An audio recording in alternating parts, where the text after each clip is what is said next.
जनवरी 2023 को यहाँ पर 7 शव इसी चौक के अंदर रखे गए थे और इतना बड़ा मातम इस गांव के अंदर पसरा था कि आतंकियों ने नरसंहार किया। यहाँ पर घरों के अंदर घुस के अंधाधुंध गोलियां बरसाई, जिसमें 7 लोग जो थे शहीद हो चुके थे।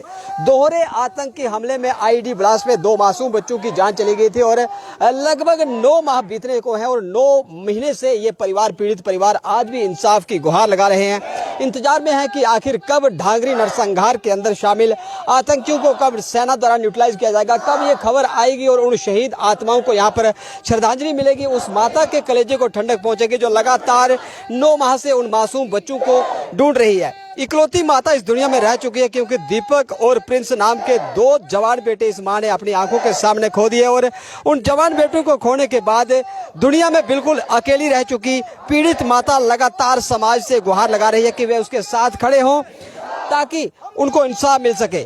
तड़पती रूह को शांति के लिए यहाँ पर प्रयास लगातार किए जा रहे हैं और 9 माह से ये पीड़ित मां, जिसने 2 जवान बेटे अपनी आंखों के सामने आतंकियों द्वारा छलनी करते हुए, दम तोड़ते हुए देखे हैं। माता जी, आपने लगातार समाज से एक विनती की थी, आग्रह किया था कि आप आज सोमवार को राष्ट्रीय राजमार्ग पे उतरेंगी और आपके साथ सभी लोग खड़े हों।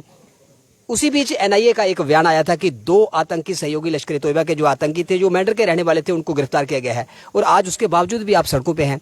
क्या आपको लगता नहीं कि एनआईए द्वारा जो गिरफ्तार किए गए थे ये आपके उन बेटों के, शहीद बेटों की आत्मा को शांति के लिए कोई सराहनीय कदम है? कैसे देखते हैं आप इसे? सबसे पहले तो मेरे जो चैनल वाले बेटे हैं, इतने दूर से पैदल चल के सुंदरबनी से आए हैं मेरा सहयोग देने के लिए, मैं उनके लिए बहुत शुक्रगुजार हूँ। और दूसरा, जितना हमारा प्रोटेक्ट वाले आदमी थे ना, उनको सभी को रोक दिया गया है। पूरी फोर्सें लगा दी गई है। इन्होंने रात से फोर्सें लगाना शुरू कर दी थी। इनको पता था कि ये पूरा हिंदुस्तान हिलने वाला है। इनको इतना भी पता था कि ये कोना कोना ब्राह्मण मंडल का है, ये पूरा हिलेगा। हमारे चारों तरफ से इन्होंने गाड़ियां बंद कर दी हैं और पुलिस वालों ने हमें यहाँ हमारा मेन बैठने नहीं दिया गया और हम डांगरी चौक में बैठे हुए हैं। हम बैठे रहेंगे जहाँ तक हमें इंसाफ नहीं मिलेगा, हम डांगरी चौक में ही बैठे। तो क्या आपको लगता नहीं कि जो 2 लोग गिरफ्तार किए गए हैं उसमें स्टेटमेंट ये आई थी कि वे ही लोग शामिल थे ढांगरी के अंदर, चाहे वो भाटा दुनिया का एक सेना के वाहन के ऊपर जो आत्मघाती हमला किया गया था उसमें 5 सेना के जवान शहीद हुए थे और ढांगरी के अंदर भी जो 7 यहाँ पर टारगेट किलिंग की गई थी, 7 हत्याएं यहाँ पे की गई थी, उसमें वे भी इन्वॉल्व थे, ऐसा बयान आया था। उसके बाद आपको क्या विश्वास नहीं लगता कि केंद्र सरकार के केंद्रीय गृह मंत्री अमित शाह जी जम्मू आपसे मिलने आए थे, आपको आश्वासन दिया गया था कि आपके बेटों के हत्यारों को पाताल से भी ढूंढ के निकाला जाएगा? आपको क्या लगता है कि इस मामले में केंद्र सरकार कितनी गंभीरता से इस मामले को देख रही है और क्या आपको लगता नहीं कि ये आपके उन 7 शहीद आत्माओं के लिए जो 2 व्यक्ति पकड़े गए हैं, ये उसी दिशा में एक ठोस कदम सरकार द्वारा उठाया गया? भी आप कैसे देखते हैं कि केंद्रीय गृह मंत्री आपको आश्वासन देकर चले गए और एनआईए पूरे के पूरे मामले की जाँच यहाँ पे कर रहा है? देखो, सरकार तो हमारे साथ खड़ी है। सरकार के लिए मैं कुछ भी नहीं कह सकती। सरकार को जैसा है वो कर ही रहे हैं। हम ये नहीं कहते कि हमारी सरकार कुछ कर नहीं रही है। लेकिन परसों मैं डीसी साहब के पास मुझे बुलाया, बोल रहे थे तहसीलदार साहब आपको डीसी साहब बोल रहे कि 3 बजे डिस्ट्रिक्ट रजौरी में आके मिलो। और वहाँ पे हमारे जो पुलिस के एसएसपी साहब थे वो भी थे, डीसी साहब भी उधर ही थे और तहसीलदार साहब भी वही थे।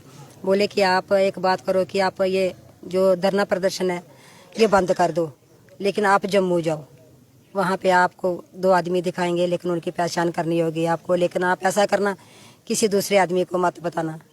मुझे इस बात का दुख है कि मुझे इन्होंने बोला कि किसी को मत बताना, आप दे के आओ और अपने मन में ही रखना जब तक आपका केस क्लियर होता।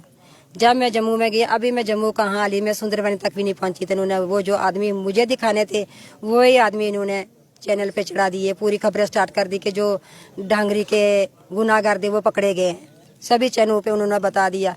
पकड़े तो गए हैं, लेकिन मानती हूँ हो सकता है वही जो पकड़े हैं वो उन्हीं में से हो, लेकिन उनको रियासत में तो लिया, उनसे पूछताछ की जाए कि ढांगरी में किस करके में रुके।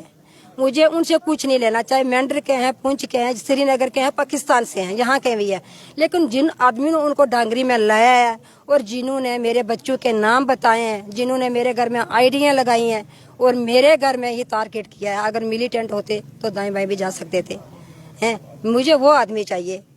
और मेरे ही घर में आए 20 बच्चों मेरे को गोलियां मारी हैं, ऊपर से मेरे बच्चों को टांगे मारी हैं। मेरे बच्चों ने कौन सा इतना गुनाह किया हुआ था? सरकार के मैं आगे यही विनती करती हूँ और यही अर्ज है मेरी सरकार के आगे, क्या गुनाह किया था मेरे बच्चों ने?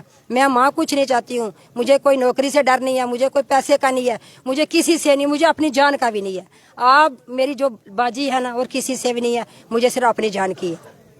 हो सकता है माता जी जो एनआईए ने 2 व्यक्ति गिरफ्तार किए थे उनसे पूछताछ के बाद एनआईए उस मेन एक्यूज तक, मेन आरोपी तक पहुंचने के लिए एनआईए लगातार जद्दोजहद कर रही है और उसी बीच आपका धरना प्रदर्शन और आपसे सरकार ने समय भी मांगा था, प्रशासन ने समय मांगा था। एनआईए ने भी कहा था कि आप विश्वास रखें, आपका केस जो था पूरे का पूरे मामले को सॉर्ट आउट कर दिया जाएगा और जो असली गुनहगार हैं उनको उचित दंड दिया जाएगा। तो उसके बावजूद भी आपको लगता नहीं कि आपको सरकार पे विश्वास करना चाहिए? और सरकार अगर आपसे समय मांग रही है, हम मानते हैं कि आपके बेटे 2 लाल जवान बेटे आपके इस दुनिया से चले गए हैं और अकेली माँ आप इस दुनिया में रह चुकी है। सरकार पे अगर आपको भरोसा है तो आपको थोड़ा सब्र करना चाहिए ताकि उन गुनाहगारों को ढूंढ के निकाला जा सके, उनको उचित दंड दिया जा सके। हाँ, हम सरकार पे तो भरोसा कर रहे हैं, लेकिन देखो कितना भरोसा करें। हम भी 10 महीने हो गया मेरे बच्चों को गए हुए। कम से कम घर में कुछ विश्वास तो दे सकते हैं ना, सहारा तो दे सकते हैं ना।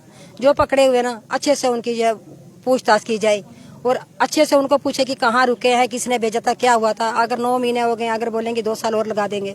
बीच में इलेक्शन का भी आने वाला है। इलेक्शन तो तब तक नहीं होंगे जब तक मेरे बच्चों का कुछ केस का क्लियर ना होगा, क्योंकि हिंदुस्तानी बच्चे गए हुए, 7 बच्चे गए हुए हैं यहाँ पे।